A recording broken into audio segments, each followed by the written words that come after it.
Top 10 things which India can learn from other countries. Number 10.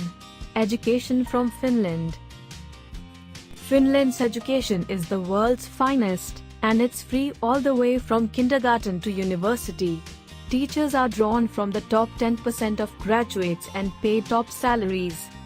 High levels of personal attention from teachers ensure shorter and more productive study time and more fun. Finnish students are top performers in global rankings. Number 9. Cycling from Netherlands.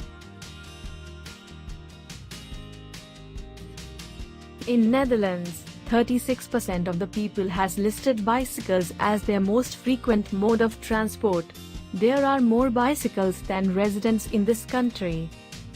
In midst of rising fuel prices, pollution and increased instances of diabetes and cardiovascular diseases, India desperately needs eco-friendly modes of transport like a bicycle.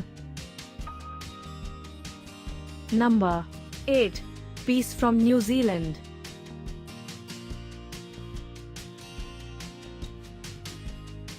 No wars, terrorism, riots or mob lynching, practically no crime. Does that sound like a dream? Yes, New Zealand is considered as a peaceful country in comparison to other countries the world.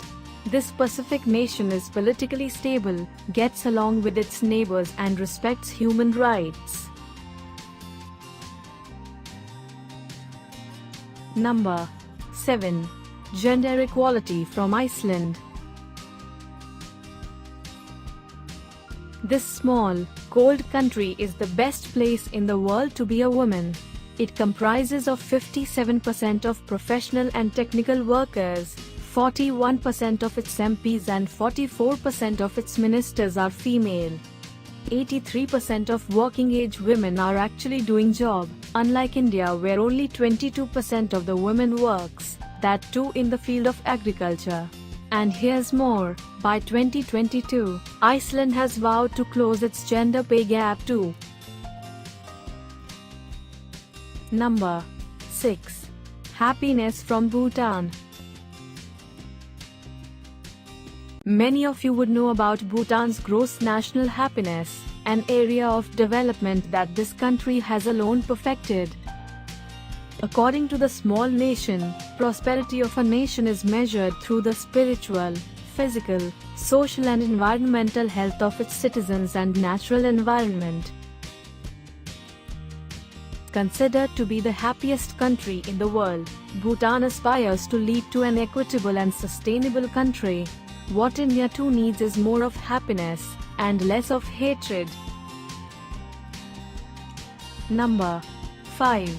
Public transport from Switzerland. Getting from point A to B in Switzerland is the easiest thing, thanks to extensive and excellent road, rail and air networks. This world-class infrastructure is backed by top engineering and technological skills. Number 4. Working conditions from Netherlands. A 6-hour workday, high average wages, pension and old age benefit make it a pleasure to work in the Netherlands. The Dutch take their work-life balance seriously. Number 3. Water desalination and dry land farming from Israel. Water desalination. Today, about 60% of Israel's domestic water demand is met through desalination.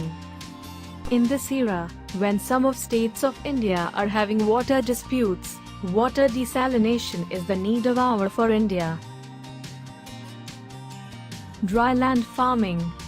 The conventional irrigation in India involves wastage of lot of water that eventually results in water scarcity, leaching of nutrients due to waterlogging and loss of fertility of soil.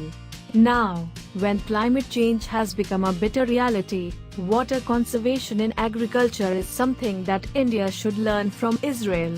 The drip irrigation technique is used in Israel for irrigation saves around 25 to 75% of water compared to the conventional irrigation. This in long term saves water, nutrients of soil and increases the soil consistency.